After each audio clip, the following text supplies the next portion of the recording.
I will start today directly with the title of my presentation, Future Technologies for Achieving Net Zero Carbon Buildings. So let's start with the presentation.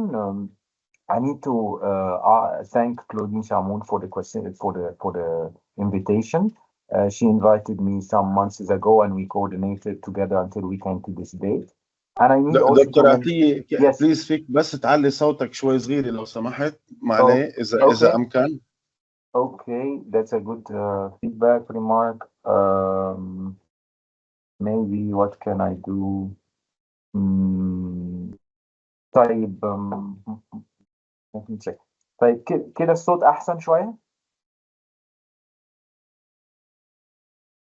Is it better a bit? Sound is very clear. We can hear you clearly. Yes. Okay. يمكن maybe دكتور شرفية عندك problem but the sound is very clear. Okay, very good. Thank you very much. So I need to mention that this presentation is part of a global collaboration with the GLOBE initiative, which is the global consensus on sustainability in the built environment.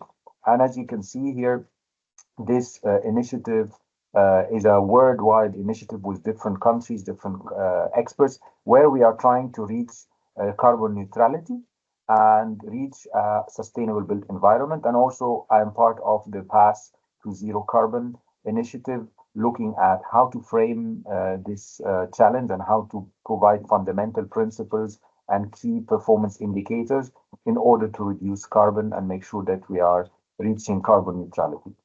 The content of my presentation, I'm going to talk about the causes of climate change briefly. Why do we need to have a whole life carbon buildings approach? What is a net zero whole life carbon building? And what are the pathways, solutions, and technologies that can take us to this path in general? And finally, some concluding words. So let's start with causes of climate change. Sometimes young generations or new comers in the field, they're big risk. And then you can see a lot of other events in Kuwait, Jeddah, Beirut, Darna. Last 2 years ago, Dubai in 2024 had a big flooding. And the cocktail or the mix of extreme events or disruptions are between floodings, sea level rise, windstorms, heat waves, fires, power outages. You already have that in Lebanon. And this means that with climate change, these kind of events are getting more in a highly repetitive way. And when we say that the Paris Agreement wanted to keep the temperature of the whole average temperature of the planet under the 1 Celsius, it's an average worldwide. It means that in some countries it go up to 10 Celsius high or low.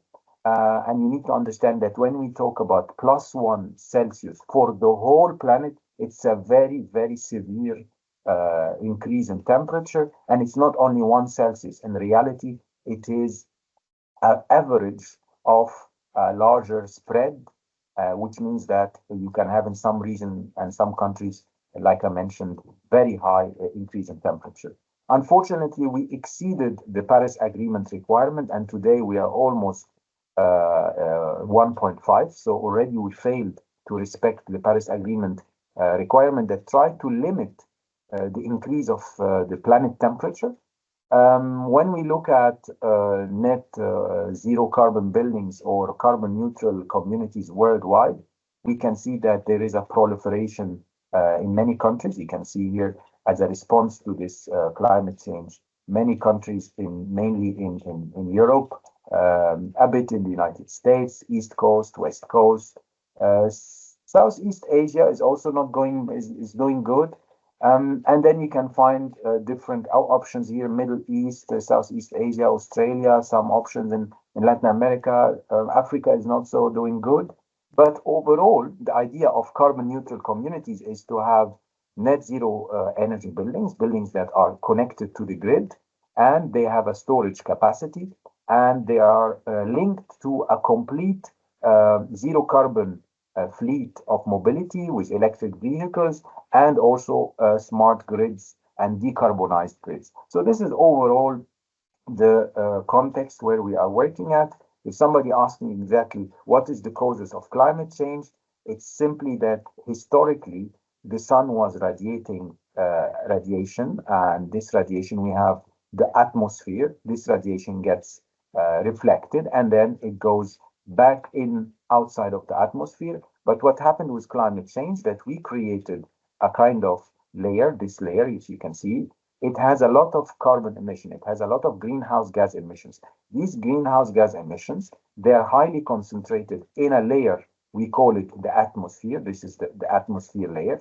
And as a consequence, when the radiation falls in, it does not get out. So it gets blocked and it's partially absorbed in this atmosphere. And as a consequence, it stays bounding, rebounding, and rebounding. And this means that the heat is trapped in this layer of the atmosphere. And this is the main cause of climate change, that we are emitting a lot of greenhouse gas emissions because we are burning fossil. And as a consequence, the atmosphere is overheated. And if you remember your chemistry classes, it was always about having the carbon. The carbon normally is bound. And what happens that when the temperature increases, we have methane emissions coming from the cattle industry, from cows, animals, all the livestock that we are using for our food, for our diet. So the more we are getting carnivory, the more we have emissions because we are raising more animals. I give you a little example. Denmark has a population of around 5 or 6 million, and they have 32 million pig. So the same in the Netherlands. They have a population of 16, 17 million citizens, and they have a population of pigs exceeding 35 million pig. So actually, we are raising a lot of cattle, and this cattle is emitting methane. And next to that, we are burning fossil fuel. So you can see that fossil fuel burning and the livestock together, they create these emissions, and then carbon unites with oxygen and with methane. So we have high concentration of CO2 or carbon dioxide, methane, nitrogen oxide, and for sure also we have a lot of chlorofluorocarbons. These are chlorofluorocarbons. They are all coming from the AC. So AC, this is animals. You see food, livestock, plus agriculture, pesticides and stuff. And then we have here fossil. So if you summarize what's the problem, the problem is simply we are burning too much fossil, we are eating too much meat, we are doing intensive agriculture, and we are using too much air conditioning. All these factors result that we have higher concentration of this cocktail of gases. And this cocktail of gases, we call it simply the greenhouse gas emissions. You can see greenhouse gas emissions. These are the mix of gases that cause the problem. We have nitrogen oxide, hydrochlorofluorocarbons from cooling systems, CO2, and we have CH4, which is the methane coming from the livestock. This cocktail of gases, we call it greenhouse gas emissions. They are 4 main gases, and we are using a new unit to replace these gases. We are simply using the kilogram CO2 equivalent per year to represent this global warming potential. Now, historically, we were talking some years ago, maybe 10 years ago, we were talking about net zero energy buildings. And today, this is not anymore the common terminology. The term energy is not used anymore. We are now talking about emissions. So we are trying to translate our electric use, equipment use, cooling energy use, pumps and fans for raising water, lifting water, heating, hot water, all that we try to translate it into emissions. And today, instead of talking about energy use intensity, we are talking about emissions intensity. So this is the new standards ISO 5200 that is 52,000 that is asking or requiring that we report all energy performance based on emissions and not anymore based on energy. This is the reason why we want to think about whole life carbon buildings.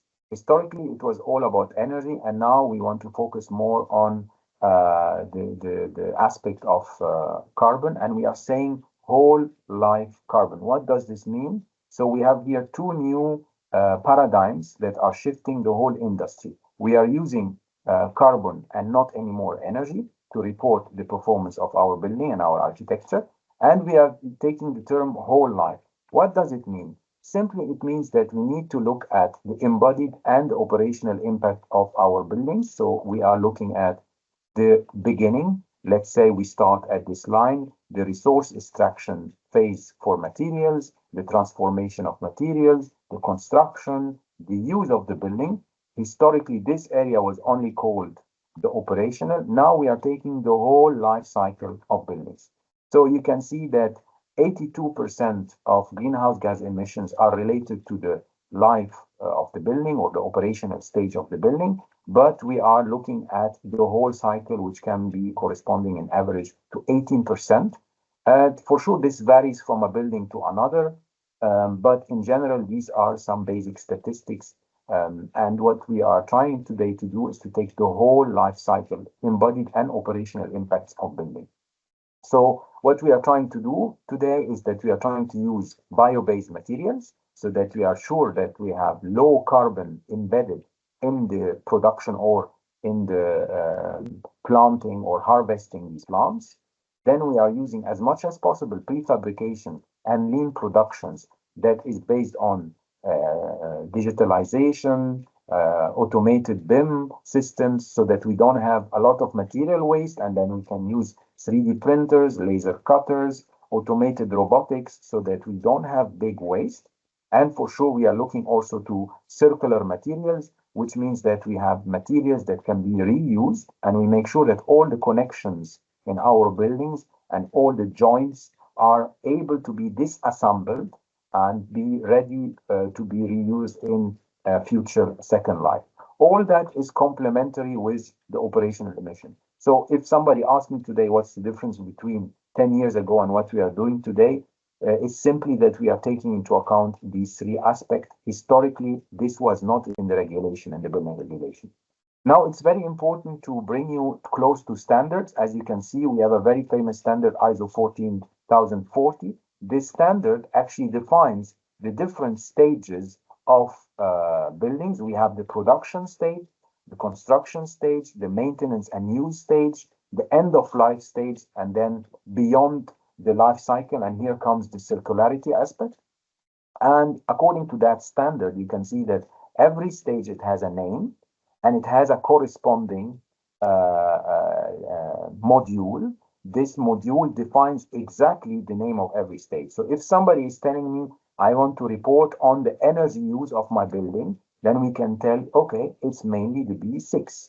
B6 here is the stage where I'm reporting about energy. If I want to report about the water use in a building, then you go for B7.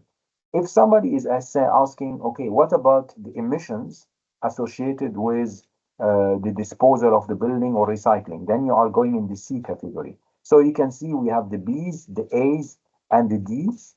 And based on those different stages, we can use those terminology, cradle to gate, من المهد إلى البوابة, so which means that from the quarry or from the field to the gate of the factory, and this is mainly stopping here. So here we are looking at the energy and the emissions associated with the transformation of raw materials until the gate of the factory that is leaving before going to the site.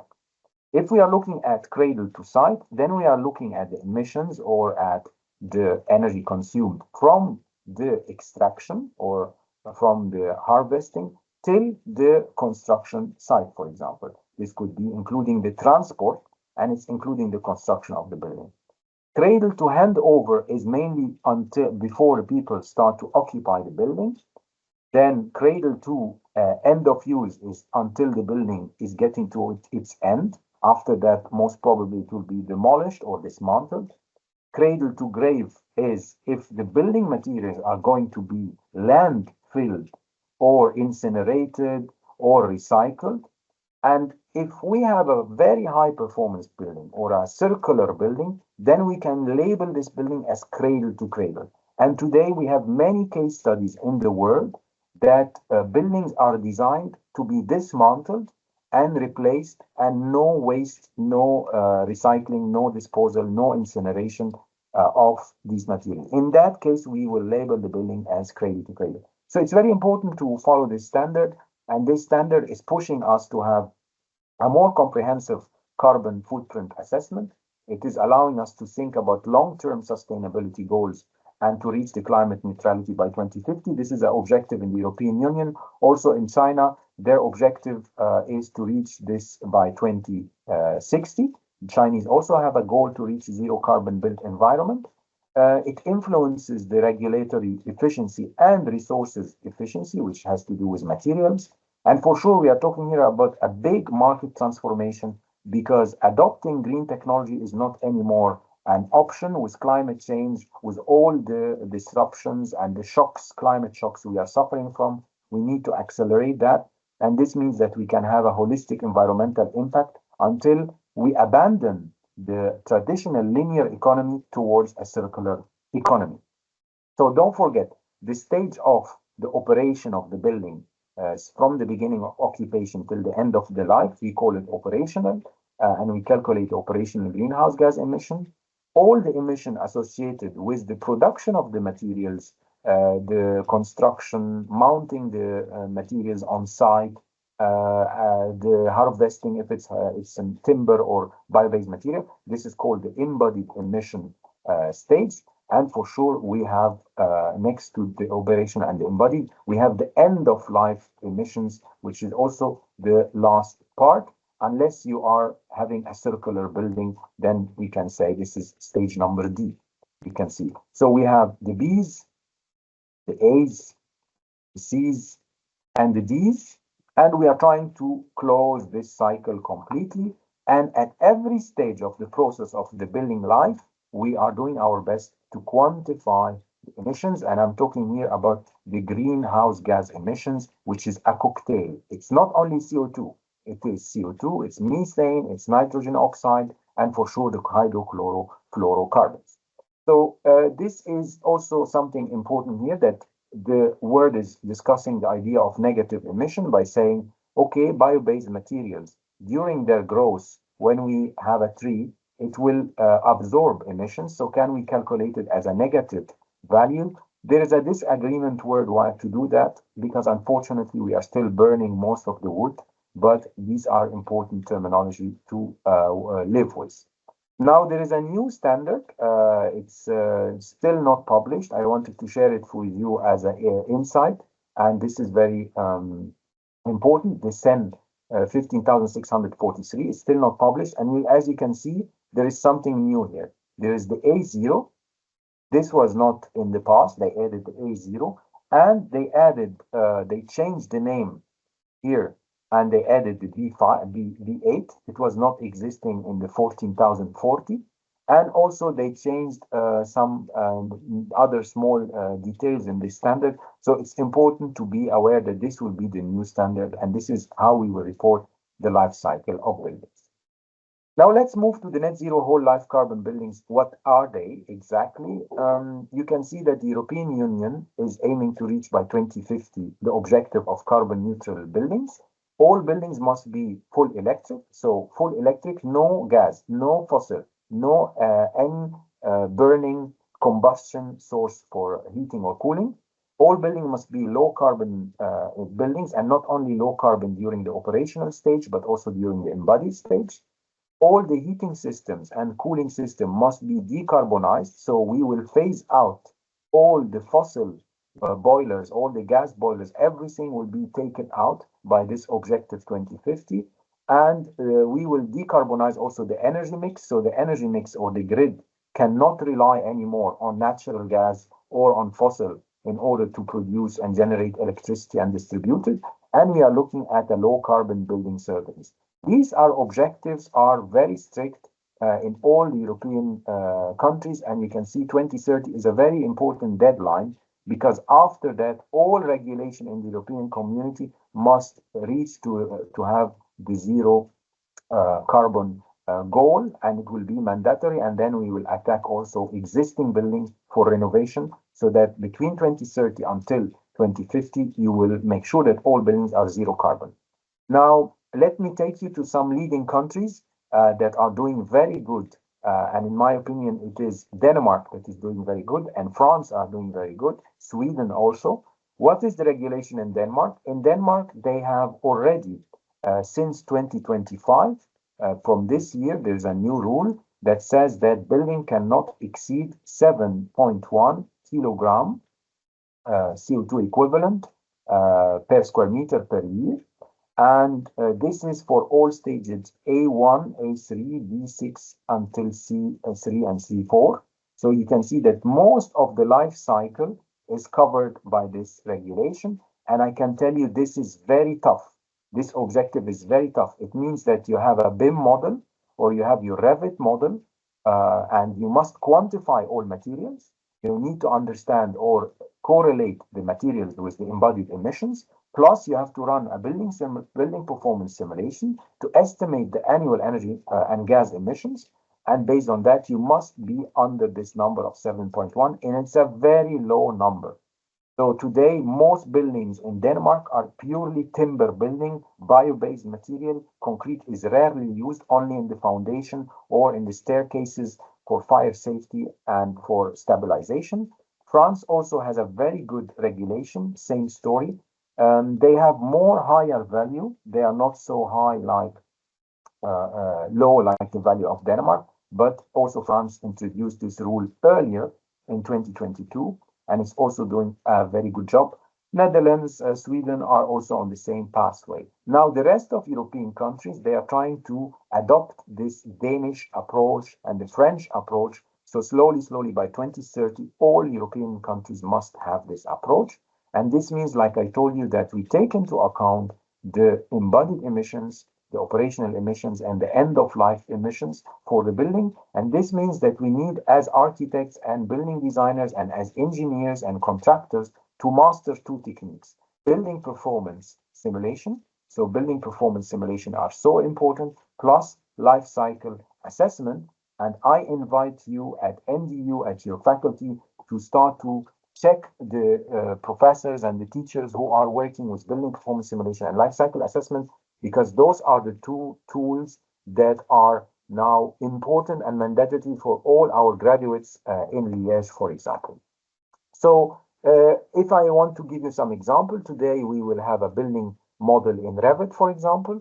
And while you are designing the building, directly you will figure out on this interface, this is a software developed in Germany, for example, under the DGMB, the German rating system. It's like LEED, like BREEAM.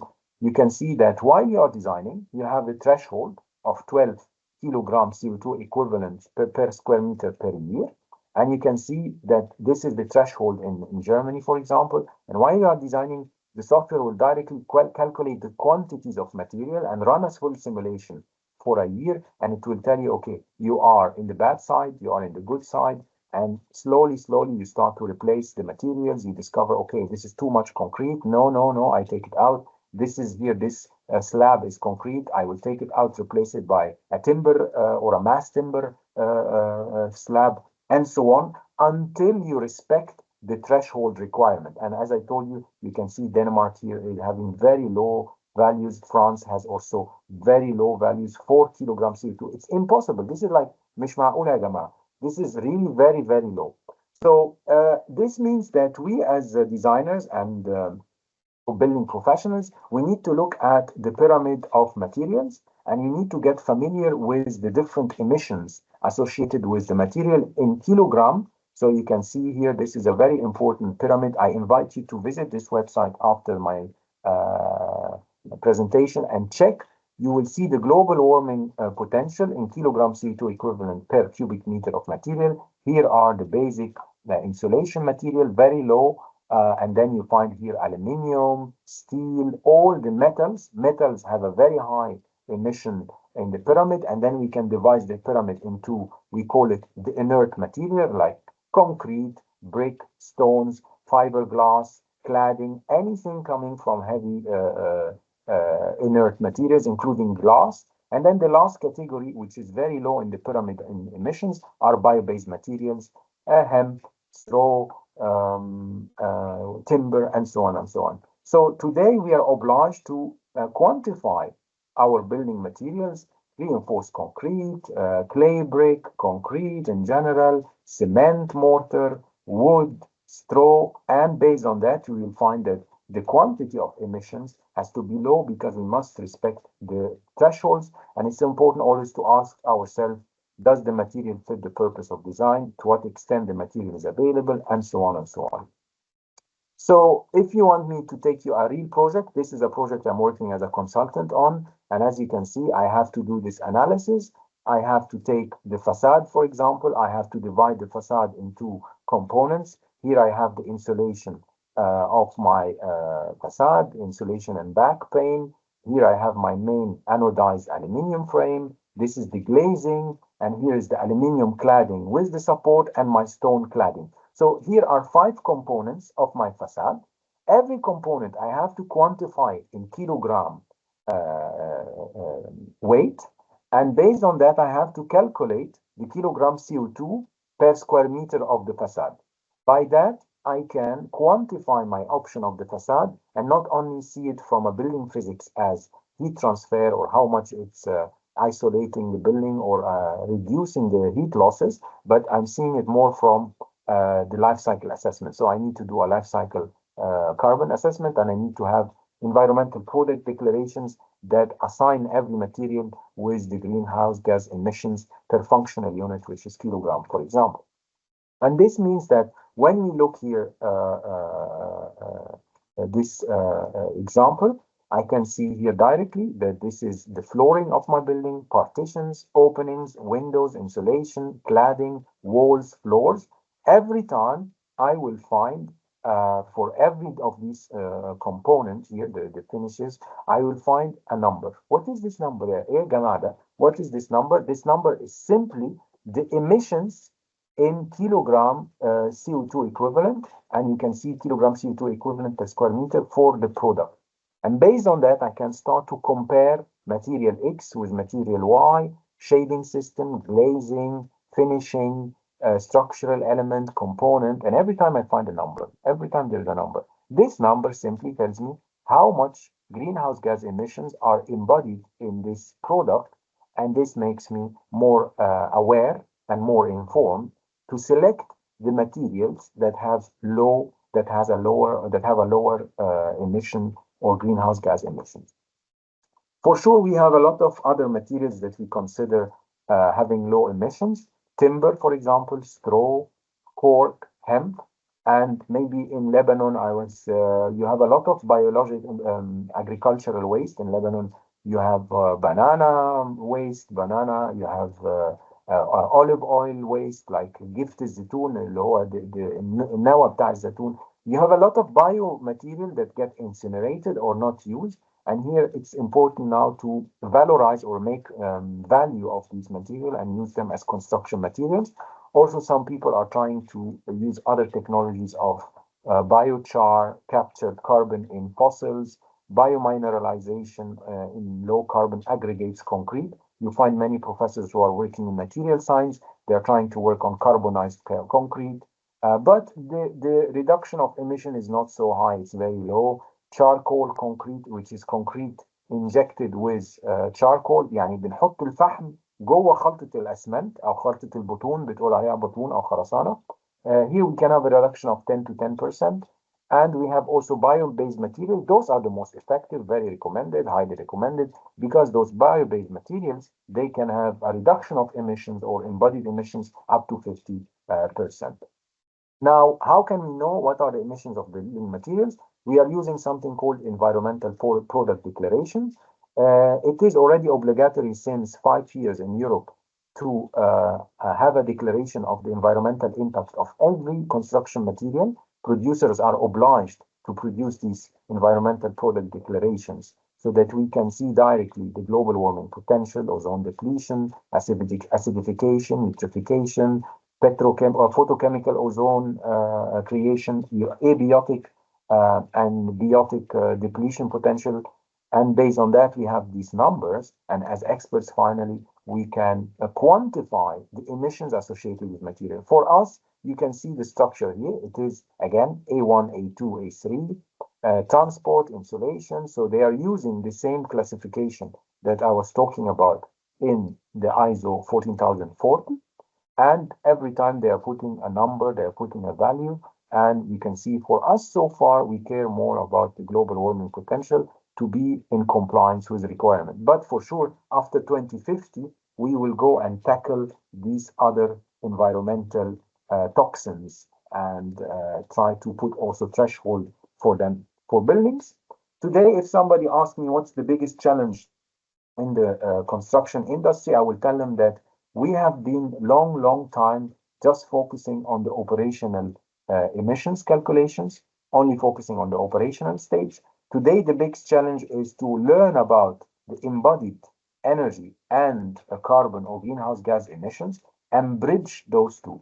How can we bridge those two? It's very important. And this means that we need to use life cycle analysis and we need to use building performance simulation. And normally we are not used to use those two types of platforms and software, but in the coming years, this will be obligatory.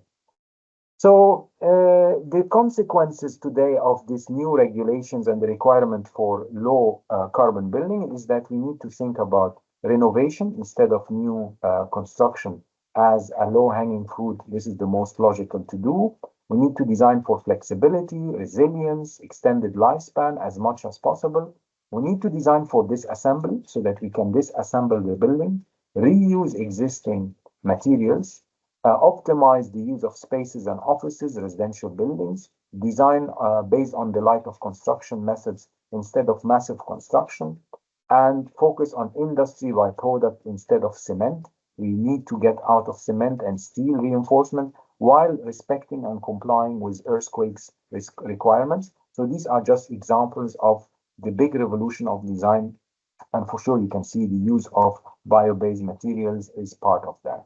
Now you can see here an example of a full renovation for an existing building, a full facade, a building built in the 60s, and then comes this facade with insulation material, and all the solution of the windows are integrated, and even the photovoltaics are integrated, the shutters are integrated, and this comes directly to be placed, and the material here of insulation is ecological material in order to make sure it could be cellulose, it could be other materials, and then you can see that you reduce the consumption and the use to very low values, up to 80% reduction, and this is going in process with renovation. When it comes to new construction, this is how it looks, the new construction in Europe.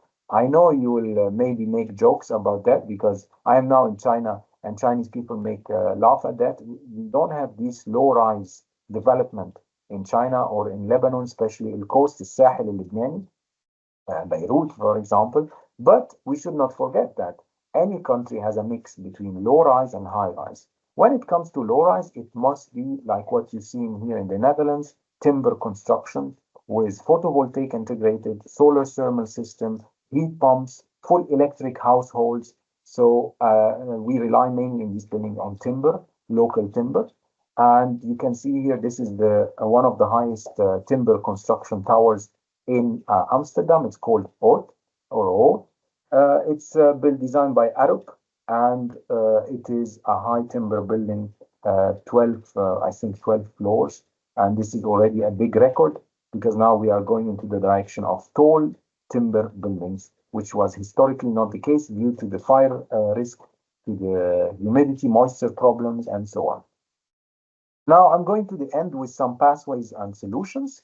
If somebody asks me what's the definition of a net zero carbon building, I would say it is a building that is relying on renewables, storage, having HVAC system, indoor environmental quality is very well maintained, energy efficiency, and bioclimatic principles are the foundation of all that. So the bioclimatic design principles, the passive design principles, natural ventilation, natural cooling, solar protection, thermal control, all the strategies we learn for bioclimatic design are definitely the number one step. and then we add to it efficiency requirement. We maintain the indoor environmental quality, including air quality, thermal comfort, visual comfort, acoustic comfort, and then after that is the building. If the building is still not comfortable, we have a gap between climate outdoor and indoor, and you need to heat or cool, then you have to rely on heating and ventilation and air conditioning systems.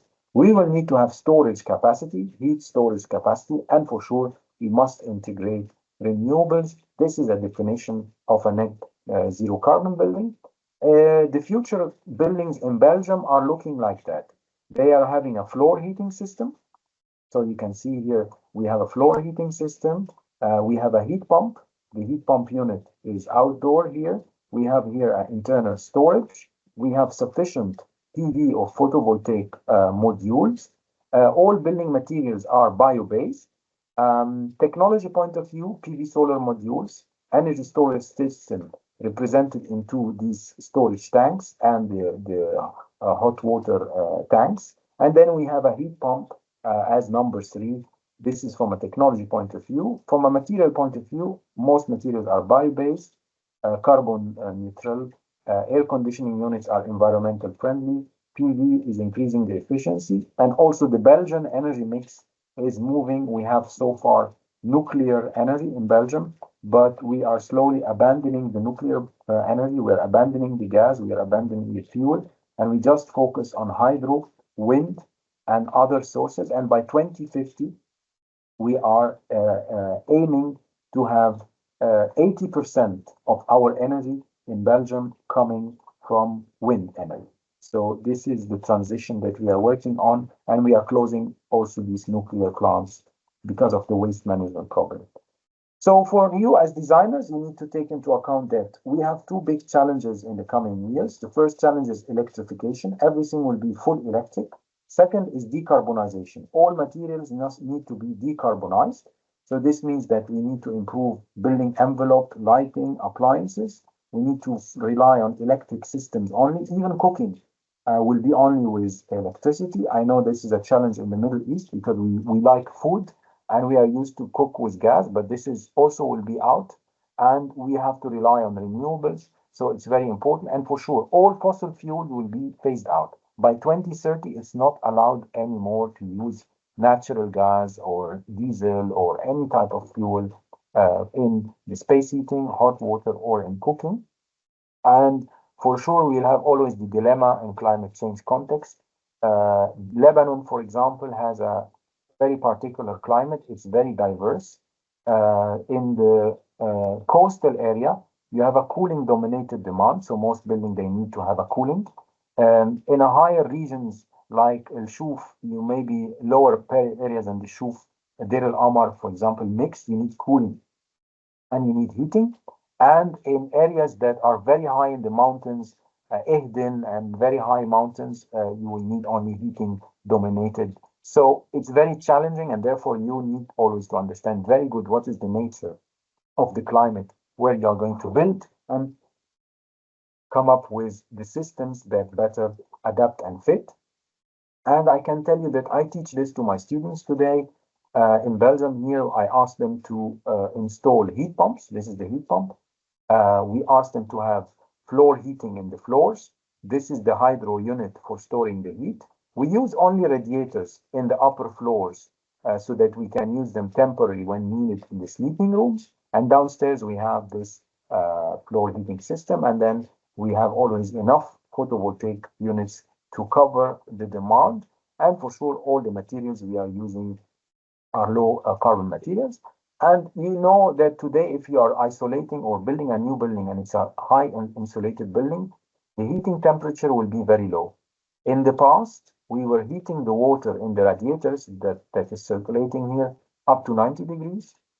When the building got better and we had more insulation, we made it 70.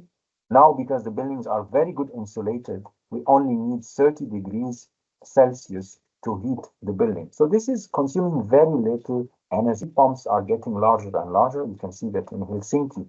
This is a case study for a large heat pump that is serving something like 20 to 33 megawatt, serving a whole neighborhood. So 30,000 homes are just served by this heat pump, and this heat pump is fully electric, and electricity is coming from renewable.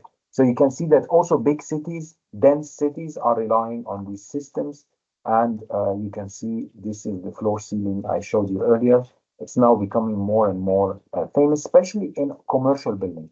So don't forget, floor ceilings are very good in commercial building, offices, hospitals, schools, while underground floor heating is used in residential buildings. Also, what's happening worldwide are district heating and cooling. We don't have this in the Middle East a lot. We find it in Qatar, Doha, for example, with the World Cup. They install district heating systems so that they have complete grids. I don't know which campus, maybe one of your university campuses in Lebanon, I don't know, the AUB or what, maybe has a district heating network underground to serve the building, and they couple it with geothermal. But the most advancing country in this area is Jordan, and Urdun. Jordan has a lot of geothermal installation and systems, and simply we are benefiting from the heat in the ground or the cool freshness in the ground to circulate water and have a heat pump for heat exchange, and then we cool the building afterwards in general. So as you can see, we have the carbon neutrality challenge facing us with storage and how to scale this up, while climate change will not leave us in peace. We will have problems with the sea level, pollution, vegetation, glaciers, and so on. And we need to have this in mind, that buildings need to be net zero. We rely on decarbonization of our mobility fleet, smart decarbonized grids. I know that Lebanon has a lot of electric vehicles now, and this is going to be more and more. And you can see that storage is very important, storage through batteries or through the building mass. And as architects and building designers and engineers, we need always to think about the following. First of all, we have to say avoid, number one. Limit your needs. Try to have only what you need for your building. Second, improve and optimize your design as much as possible using the bioclimatic principles and the energy efficiency principles. And finally, number three, shift the emissions by using circular and low carbon and bio-based materials. Those are the three paradigms that we should adopt and use. And this means that we have different technologies that will provide heating and cooling, and we have also on the urban scale the same technologies. They could be used. And you can see today in Belgium, for example, there is a lot of batteries like that. They are used to stabilize the consumption. You can see that people will have photovoltaic like that, and then they will install a small battery. It's called a stack-on battery. It costs 1,500 euros. And then or 750 euro. This is 750 euro, for example, a battery. And then you can store electricity and use it in the afternoon, for example. So these kind of 2 kilowatt, 5 kilowatt cover some household equipment, and it's getting more and more in the market. For refrigerant, for cooling, we are using more friendly refrigerant and reducing the chlorofluorocarbons. For chillers, we are using R718, for example, which is here, like you can see, R744, R290, and those are all replacing the famous old R32 or R410. These are the refrigerant that we need in the cooling system. They're allowing us to achieve low carbon buildings and grow with the hydronic technology and have a retrofit balance. And also what is very interesting today, that most buildings are receiving smart meters. So you have in the house a smart meter. A smart meter will simply measure the imported and the exported energy. So this means that if you have the smart meter, you will have always import and export. And depending on the price of energy, you can see, for example, this is the price of energy. Everything in red is very high price. Everything is green is very low. Customers or users will start to adapt their consumption. So, for example, I will only use the dishwasher, or I will use mainly the washing machine in the weekend at noon, during noon, when there is very high production of electricity. So this will be very cheap, and I will avoid using it in the night, for example, when there is no solar radiation, or when there is a lot of wind, I will use my devices and so on. So this kind of adaptive use of building and the flexibility introduced to the grid are becoming obvious also in Belgium, and we can have, based on that, annual operational emission calculations that are dynamic. So simply in a nutshell, we are moving towards the greenhouse gas emission and converting the primary energy calculation into the greenhouse gas emission calculation. This is now very important message. And we are moving to a full electric community. We will have renewables connected to the building, electric vehicles, power stations will be electric. So this will be from a single scale to a full neighborhood scale. We will have more smart buildings, smart grids, different energy mixes. You will go to the job to start to charge your house, charge your car, and while you are in your house, maybe you will export a grid to a neighbor. So there's different systems requiring a lot of intelligent smart metering using rooftop inverter, heat pumps, green roofs, dynamic glazing systems, thermal mass, battery storage, electric vehicle to grid charging. These are all updates that are happening, and we need to catch up with them. And my conclusion here for you is that we are in a very important transition in the world. In the past, we were talking about zero energy buildings. We were talking about very low renovation rates, and we were just focusing on the Trias Energetica. Trias Energetica says minimize the energy consumption, use of sustainable energy generation, and use efficient fossil fuel. So if you use fossil fuel, use them efficiently. This is already finished. We are now in a new paradigm that is talking about zero emissions. And here we need to have massive deep renovation. And we are talking about minimize material use renewable and low impact materials, and make an efficient use of fossil and natural resources, if not abandon them completely. And this will bring us to the future. This is the only way to have a zero emission built environment. These are different calculations from a report on the influence of only adopting technology. Here we are only adopting technology solution.